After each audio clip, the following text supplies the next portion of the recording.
Titah mengingatkan bahawa isu kaum, agama dan institusi diraja 3R mesti ditangani dengan tegas dan berhemah.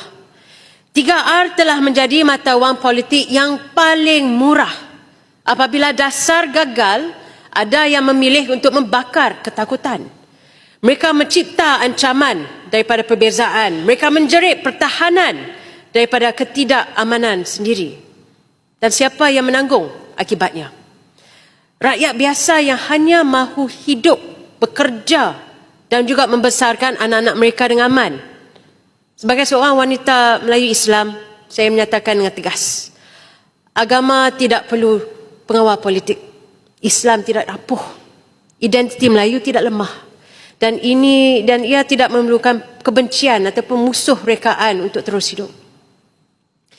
Jadi di sini saya ingin menyatakan atau membangkitkan soalan kepada Menteri.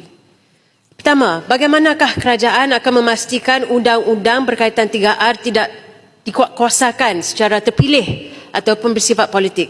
Kedua, apakah mekanisme pantas untuk menghentikan kandungan hasutan sebelum ia menjadi rusuhan sosial ataupun ancaman keselamatan? Dan yang ketiga, siapakah yang akan bertanggungjawab jika kegagalan mengawal eksploitasi 3R ini membawa kepada keganasan dan juga ketidakstabilan negara? Undang-undang kita mesti dilaksanakan secara konsisten, bukan terpilih.